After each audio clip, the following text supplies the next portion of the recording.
کہ انہیں تجویز اچھی ہے، جب اچھی تجویز ہوگی تو شاید اس تجویز کو ہماری وقت کے جو حکمران ہیں وہ بھی اس کا کوئی اثر لے لیں یا سن لیں، ان کو بھی ہمارا خیال آ جائے۔ مگر صحافی برادری کو مجھے نہیں لگتا کہ کسی کو خیال آئے، کیونکہ یہ ایک مظلوم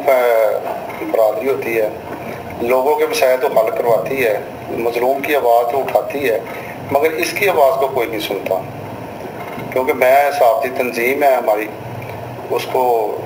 ضلعی صدر ہوں میں اس کا، ہم نے جو پریشانیاں دیکھی ہیں یا لوکل لیول پہ جو صحافیوں کو پریشانیاں ہوتی ہیں وہ شاید اداروں میں جو بیٹھے ہوئے ہیں لوگ ان کو نہ ہوں۔ میں سمجھتا ہوں کہ یہ جو ادارے ہیں، حکمران ہیں، ان کو صحافیوں کا بہت زیادہ خیال رکھنا چاہیے، بلکہ ان کے لیے کوئی مخصوص فنڈز ہونے چاہیے۔ مگر ہمیں سمجھ نہیں آتی کہ وہ دیں گے کہاں سے، لیں گے کہاں سے۔ حکومت تو جب بھی دیکھتے ہیں، سنتے ہیں، کوئی بھی دور آتا ہے وہ ایک ہی بات سب کہتے ہیں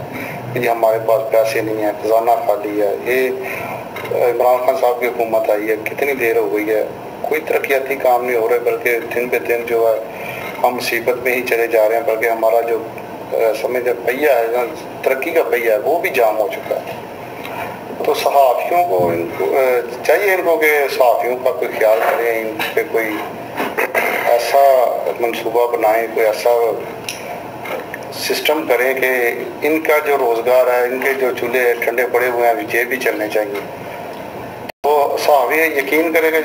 آج جو کرونا جیسی بیماری میں جو جان لیوا بیماری ہے اس میں صحافی کا ایک بہت بڑا کردار ہے، اور دن رات وہ محنت کر رہا ہے، فرنٹ لائن پہ ہے۔ اس کے ساتھ جو ہماری پنجاب پولیس ہے وہ بھی فرنٹ لائن پہ ہے، وہ بھی ایک اچھا کام کر رہی ہے۔ آج اگر دیکھیں نا تو کوئی بھی ادارہ ہمیں کام کرتا نظر نہیں آ رہا جب سے یہ کرونا کا مسئلہ بنا ہوا ہے۔ واحد ایک ادارہ پنجاب پولیس ہے جو کام کر رہی ہے۔ بالکل آپ صحیح فرما رہے ہیں، اور یہی جو ہمارے سامنے نظر بھی آ رہے ہیں، لیکن ہماری عوام میں بہت سارے ایسے ذخیرہ اندوز آپ کو ضرور نظر آئیں گے جو ایک عام سی چیز کو راتوں رات کتنے